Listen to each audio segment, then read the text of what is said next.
Hi friends, Karthi Revathi சீரியலை பற்றி தான் இந்த வீடியோவில் நம்ம பார்க்க போகிறோம். வாங்க வீடியோக்குள்ளே போகலாம். வீடியோக்குள்ளே போகிறதுக்கு முன்னாடி ஒரு சின்ன ரிக்வஸ்ட், நம்மளோட சேனலை சப்ஸ்கிரைப் பண்ணாமல் இருந்தால் மறக்காமல் சப்ஸ்கிரைப் பண்ணிக்கோங்க. அப்போ தான் நான் போட உடனுக்குடன் நோட்டிஃபிகேஷன் வீடியோ உங்களுக்கு வரும். இப்போ வாங்க என்ன நடக்குதுன்னு சொல்லிட்டு பார்க்கலாம். இப்போ பார்த்தீங்கன்னா சாமுண்டீஸ்வரி கார்த்தி மேலே கேஸ் கொடுத்ததுனால கார்த்தி இன்னமும் ஜெயிலில் தான் இருக்காங்க. நம்மளோட மயில்வாகனம் சரி நம்ம சைட்லேருந்து எப்படியாச்சும் சகலையை வெளியே எடுக்கலாம் அப்படின்னு சொல்லிட்டு என்ன பண்ணுறாங்க, வக்கீலை கூட்டிகிட்டு போகிறாங்க. ஆனால் சுத்தமாக அசராத மாதிரி பேசுகிறாரு நம்மளோட இன்ஸ்பெக்டர். ஏன்னா சாமுண்டீஸ்வரி நீங்கள் என்ன பண்ணாலும் யாரை கூட்டிகிட்டு வந்தாலும் எப்படியாச்சும் அந்த கார்த்தியை மட்டும் வெளியே விடாமல் இருங்க, நான் உங்களுக்கு எவ்வளோ பணம் வேணால் கொடுக்குறேன் அப்படின்னு சொல்லிட்டு சொன்னதுனால அந்த இன்ஸ்பெக்டர் என்ன பண்ணுறாங்க, எந்த ஒரு ஸ்ட்ராங்கான ஒரு எவிடன்ஸ் இல்லாத காரணத்தினாலும் கூட நம்மளோட கார்த்தியை உள்ளே தூக்கி வச்சுருக்காங்க. காரணம் நான் பணம் கொடுக்குறேன்னு சொல்லிட்டு சொன்னதுனால யார் வந்தாலும் அசராதிங்க, யார் அந்த கார்த்திக்கும் நிறைய செல்வாக்கு இருக்குது, இந்த ஊர் மூலிமா அவன் யாரை வேணால் கூட்டிகிட்டு வருவான், ஆனால் நீங்கள் யார் வந்தாலுமே நீங்கள் உங்கள் கேஸை வாபஸ் வாங்கினா மட்டும்தான் நீங்கள் அவனை வெளியே விடணும் அப்படின்னு ஸ்ட்ராங்காக சொல்லிட்டு போயிடுவாங்க. அது மட்டும் இல்லை, நம்மளோட கார்த்தியை காப்பாற்றுறதுக்கு மயில்வாகணும் ஒரு லாயரை கூட்டிகிட்டு ஜாமீன் கேட்கும் போது ஜாமீன்லாம் கொடுக்க முடியாது சார், அவங்க வீட்டில் இருந்து ஸ்ட்ராங்காக சொல்லிட்டு போயிட்டாங்க, நீங்கள் வேறு எதனா ரூட்டில் ட்ரை பண்ணுங்கள் அப்படின்னு சொல்லிட்டு சொல்கிறாங்க. அப்போ பார்த்திங்கன்னா மயில்வாகனத்துக்கு புரிஞ்சு போச்சு, ஓ அத்தை பணத்தை வச்சு தான் இவரை விலைக்கு வாங்கியிருக்காங்க போல், அதனால தான் இப்படிலாம் பேசுகிறாங்கன்னு சொல்லிட்டு தெரிஞ்சு போச்சு. நம்மளோட ரேவதியை என்ன பண்ணுறாங்க, போராட்டத்தில் ஈடுபட்டு இருக்காங்க. இன்னொரு பக்கம் பார்த்திங்கன்னா சார், பாதிக்கப்பட்ட ஒரு பொண்ணே என்னோடய மாமா தான் முக்கியம், அவன் புருஷன் தான் முக்கியம்னு சொல்லிட்டு வரும்போது அதில் உங்களுக்கு என்ன சார் பிரச்சனை, அவங்க ரெண்டு பேரும் மேஜர் தானே, அவங்களுக்கு உரிமை இருக்குல்ல, ரெண்டு பேருக்குமே பார்த்திங்கன்னா அவங்களோட விஷயத்தை முடிவெடுக்கிறதுல அவங்களுக்கு விட யாருக்கு சார் உரிமை இருக்குது, அவங்க அம்மா கம்ப்ளைண்ட் கொடுத்தாங்கன்னா அதுக்கு நீங்கள் என்ன அந்த பொண்ணே ஏமாற்றிட்டு போகிறேன்னு சொன்னால் அந்த பொண்ணே வேண்டாம், நான் மாமா தான் முக்கியம், அவனோட புருஷன் தான் முக்கியம்னு சொல்லிட்டு நிற்கும் போது நீங்கள் எப்படி தூக்கி உள்ளே வைப்பீங்க அப்படின்னு சொல்லும் போது, சார் டைவர்ஸ் நோட்டீஸில் அந்த பொண்ணு வேண்டான்னு சொல்லிட்டு கையெழுத்து போட்டு கொடுத்துட்டாரு, திருப்பியும் அந்த பொண்ணை ஏமாற்றி கூட்டிகிட்டு போயிட்டாங்கன்னு சொல்லிட்டு இப்போ கம்ப்ளைண்ட் கொடுத்துருக்காங்க. அப்போது வேணும்னா எதுக்காக டைவர்ஸ் நோட்டீஸில் கையெழுத்து போட்டு கொடுத்துருக்கணும், இங்கே பாருங்கள் சார், நாங்கள் இந்த பிரச்சனையை 4 நாளைக்கு அவரை நாங்கள் இங்கே வச்சுருப்போம், அப்புறம் கோர்ட்டில் ஒப்பிச்சிடுறோம், நீங்கள் அதுக்கப்புறம் நீங்கள் கோர்ட் மூலிமா நீங்கள் பார்த்துக்கோங்க அப்படின்னு சொல்கிறாங்க. இப்போ இந்த பிரச்சனை கோர்ட் வரைக்கும் இழுக்குமா அப்படின்றது கேட்டிங்கன்னா கண்டிப்பாக இழுக்கும் அப்படின்னு தான் சொல்லப்படுது. இப்போ பார்த்திங்கன்னா நம்மளோட கார்த்தி இந்த விஷயத்தில் ரேவதியை கண்டிப்பாக நம்ம காப்பாற்றியே ஆகணும். இந்த விஷயத்தில் ரேவதியை மட்டும் நம்ம விட்டுட்டா அதுக்கப்புறம் ரேவதியை சுத்தமாக நம்ம ஒன்றுமே பண்ண முடியாது அப்படின்னு முடிவு எடுத்திருக்காரு நம்ம கார்த்தி. அப்போ நம்மளோட மயில்வாகனம் சொல்கிறாரு, இந்த மாதிரி நான் திருப்பி சொல்கிறேன்னு சொல்லிட்டு தப்பாக எடுத்துக்காத சகல, எதுக்கும் நீங்கள் கண்டிப்பாக ஜாக்கிரதையாக இருங்க, உங்கள் 2 பேருக்குமே தான் சொல்கிறேன். ஏன்னா சந்திரகலா இப்போது என்ன வேணால் பண்ணுவாங்க, சின்னத்தை இருக்கிற ஆத்திரத்துலேயும் சரி, அது மட்டும் இல்லை அத்தை காளி ஆட்டம் ஆடிட்டுருக்காங்க.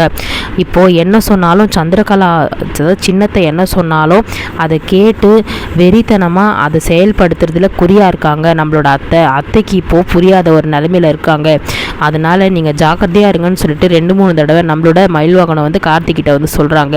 கார்த்தி புரியுதுங்க நீங்கள் சொல்கிறது, கண்டிப்பாக நாங்கள் ஜாக்கிரதையாக இருக்கோம், இப்போதைக்கு இந்த பிரச்சனையை மட்டும் நம்ம ஃபேஸ் பண்ணுவோம் அப்படின்னு சொல்லிட்டு இந்த பிரச்சனை போயிட்டுருக்கு. இப்போது நம்மளோட கார்த்தி பார்த்திங்கன்னா கோர்ட்டில் கேஸ் ஃபைல் பண்ணியிருக்காரு.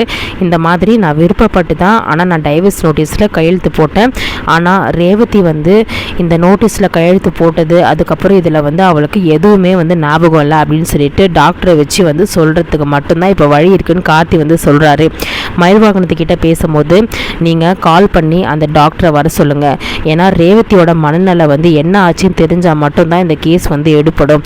ரேவதி உண்மையிலே என்னை வெறுத்து ஒதுக்கல அப்படின்றது அந்த மனநிலையை வச்சு தான் அவங்க தெரியப்படுத்தணும் அப்படின்ற மாதிரி சொல்கிறாங்க.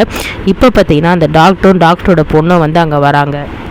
அந்த விஷயத்தை பார்த்திங்கன்னா எப்படியோ நம்ம சந்திரகலா தெரிஞ்சுக்கிட்டாங்க. அதாவது சந்திரகலா இந்த மாதிரி அப்போது டாக்டரை வச்சு நீங்கள் உண்மையை சொல்ல போகிறீங்களா, அவங்க வந்தால் தானே நான் இந்த மாதிரி உண்மையை நீங்கள் சொல்ல விடுவீங்க, அவளை வராதபடி பண்ணிடலாம். உடனே சந்திரகலா கிட்ட இந்த விஷயம் தெரிஞ்சதோ உடனே சாமுண்டீஸ்வரி கிட்ட போய் சொல்கிறாங்க, இந்த மாதிரி கார்த்தி சாட்சி சொல்கிறதுக்கு அந்த டாக்டரை வர வைக்க போகிறானாக்கா அப்படின்னு சொல்லிட்டு இருக்காங்க. அப்படியா அப்படின்னு சொல்லிட்டு கேட்கும்போது, எப்படியாவது இந்த டாக்டரை நம்ம மிரட்டியே ஆகணும் அப்படின்னு சொல்லிட்டு இருக்காங்க. அந்த டாக்டர் மட்டும் இங்கே சாட்சி சொல்லிட்டா அதுக்கப்புறம் நம்ம கொடுத்த கேஸ் எல்லாமே ஒன்றும் இல்லாமல் ஆகிடும்க்கா அப்படின்னு வந்து சொல்லிட்டு இருக்காங்க. ஆமாம் சந்திரா, எப்படியாச்சும் அந்த டாக்டர் வந்து இங்கே சாட்சி சொல்லக்கூடாது அப்படின்னு வந்து சொல்லிட்டு இருக்காங்க. இப்போ வந்து பார்த்திங்கன்னா கார்த்தி வந்து டாக்டர் வர வைக்கிறதுக்கு தான் வந்து பார்த்துட்டு இருக்காங்க. இப்போ கார்த்திக் வந்து பார்த்திங்கன்னா விடுதலை வந்து கிடைக்க போகுது.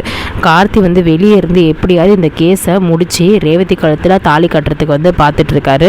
ஒரு பக்கம் வந்து பார்த்திங்கன்னா டாக்டர் வந்து வரத்துக்கு ஃபோன் பண்ணுறாரு மயில்வாகனம். டாக்டர் பயந்துக்கிட்டு, என்னப்பா நீங்கள், நான் தான் இந்த ஊரே வேணாம், சந்திரகலாக்கும் உங்கள் குடும்பத்துக்கும் பயந்து தானே நாங்கள் இந்த ஊரில் வந்து நிறுத்தியிருக்கோம், இப்போ திருப்பியும் என்னை இழுத்தா நான் என்னப்பா பண்ணுறது அப்படின்னு சொல்லிட்டு கேட்டுட்ருக்காங்க. இப்போ மயில்வாகனம் வந்து, சரிங்க நீங்கள் நேரில் கூட வர வேணாம், ஆனால் ரேவதி பற்றின ரிப்போர்ட்ஸ் எல்லாத்தையுமே மொத்தமாக எங்களுக்கு கொடுங்க. அது மட்டும் இல்லை, நீங்கள் ஒரு வீடியோவாச்சும் எடுத்து இந்த மாதிரி ரேவதி வந்து தெரிஞ்சு இந்த விஷயத்தை எல்லாமே பண்ணலை, டைவர்ஸ் நோட்டீஸ் வரைக்கும் போகலை அப்படின்ற விஷயத்தை அது கொஞ்சம் சொல்லுங்கள் அப்படின்ற மாதிரி சொல்கிறாங்க. ஏன்னா இப்போ அவங்க அம்மா கார்த்தி சார் மேலேயே கம்ப்ளைண்ட் கொடுத்துருக்காங்க அப்படின்னு சொல்லிட்டு சொல்லும்போது பக்கத்தில் அவங்க பொண்ணு, அம்மா நம்மளால் முடிஞ்ச உதவியை நம்ம பண்ணோம் தானேம்மா, பாவம்மா கார்த்தி ரொம்பமா கஷ்டப்பட்டுட்ருக்காரு, அவருக்கு நம்ம இந்த உதவியாவது பண்ணுவோம் அப்படின்னு வந்து சொல்கிறாங்க. அப்போ டாக்டரும் என்ன பண்ணுறாங்க, சரி பொண்ணு இவ்வளோ தூரம் சொல்கிறாளே, அது மட்டும் இல்லை நம்ம பொண்ணு உயிரை வேறு அன்றைக்கி காப்பாற்றினாரு, சரி நம்மளால் முடிஞ்சது இதை மட்டும் பண்ணுவோம், நம்மளனா அந்த சந்திரகலா இவ்வளோ தூரம் தேடி அம்மா வரப்போகிறா, நம்ம வந்து எங்கேயாச்சும் போயிடலாம் அப்படின்னு சொல்லிட்டு அப்போ வந்து என்ன பண்ணுறாங்கன்னா டாக்டர் வந்து, சரி நீங்கள் சொன்ன மாதிரி நான் வீடியோ எடுத்து அனுப்புகிறேன், அது மட்டும் இல்லை ரேவதி வந்து தெரிஞ்சு தான் இந்த விஷயத்தெல்லாம் பண்ணலை, சுயநலனோட பண்ணலைன்னு சொல்லிட்டு ரிப்போர்ட்ஸ் எல்லாமே நான் உங்களுக்கு சென்ட் பண்ணி விடுறேன், பழைய ரிப்போர்ட்ஸ் எல்லாமே இருக்குது, அதை நீங்கள் கோர்ட்டில் சப்மிட் பண்ணிவிடுங்க அப்படின்னு வந்து சொல்கிறாங்க. இப்போதைக்கு வந்து கார்த்தியை வந்து விடுதலை பண்ணிட்டாங்க. ஆனால் கோர்ட் விஷயம் நடந்துகிட்ருக்குது. டாக்டர் வந்து எடுத்த வீடியோவும் அதுக்கப்புறம் டாக்டர் அமைச்ச சர்டிஃபிகேட் எல்லாத்தையும் அமைச்சு வச்சு இப்போ வந்து ரேவதியை வந்து சாட்சி சொல்கிறாங்க.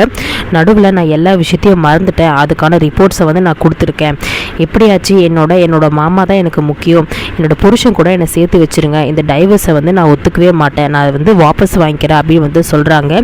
இப்போ வந்து பார்த்திங்கன்னா நம்மளோட கார்த்தியை வந்து அதே வார்த்தையை தான் சொல்கிறாரு.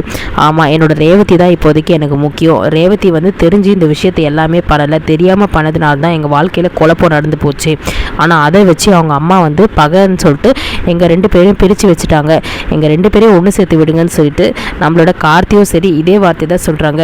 கோர்ட்டை என்ன பண்ணுறாங்கன்னா, சரி அப்போ 2 பேருக்குமே வாழ்கிறதுக்கு சம்மதம், இதுக்கு யாருமே தடையாக நிற்காதீங்க அப்படின்னு சொல்லிட்டு ஒரு கேஸை வந்து போட்டுறாங்க. அதுக்கப்புறம் நம்மளோட சாமுண்டீஸ்வரிக்கிட்டேயும் சொல்கிறாங்க, நீங்கள் அம்மாவாக இருந்தாலும் சரி உங்கள் பொண்ணு உங்களை வந்து வேண்டாம் அப்படின்னு சொல்லிட்டு சொன்னாலுமே கார்த்தி தான் இவர் தான் முக்கியம்னு சொல்லிட்டு போனதுக்கப்புறம் நீங்கள் எந்த தடங்களும் பண்ணக்கூடாது, அப்படி நீங்கள் தடங்கள் பண்ணிங்கன்னா உங்களை தான் தூக்கி நாங்கள் வைக்க வேண்டியது இருக்கும், இனிமேல் அவங்க வாழ்க்கையில் நீங்கள் தலையிடக்கூடாது அப்படின்னு வந்து சொல்லிட்டாங்க. இப்போ நம்ம ரேவதிக்கு மனசுக்குள்ளே சந்தோஷமாக போயிடுச்சு. அதுக்கப்புறம் வந்து, அம்மா இதுக்கப்புறமாதிரி எங்கள் வாழ்க்கையில் தலையிடாது இருங்க, 1 வருஷம் 2 வருஷம் நான் பழசெல்லாம் மறந்துட்டேன்னு சொல்லிட்டு ஒரு சின்ன விஷயத்தை வச்சு என்னோடய வாழ்க்கையில் இப்படிப்பட்ட ஒரு வழியெல்லாம் எனக்கு கொடுத்துட்டீங்க, போதும்மா இதுக்கு மேலே மேலும் என்னை காயப்படுத்தாதீங்க, தயவுசெய்து என்னோட புருஷன் கூட என்னை வாழ விடுங்க அப்படின்னு வந்து சொல்லிட்டாங்க. ஆனால் சாமுண்டீஸ்வரி இன்னமும் வந்து அடங்கவே இல்லை, கண்டிப்பாக வாழ விடக்கூடாதுன்னு தான் நினைக்கிறாங்க. ஸோ வெயிட் பண்ணி பார்க்கலாம் என்ன நடக்குதுன்னு சொல்லிட்டு. தேங்க்யூ.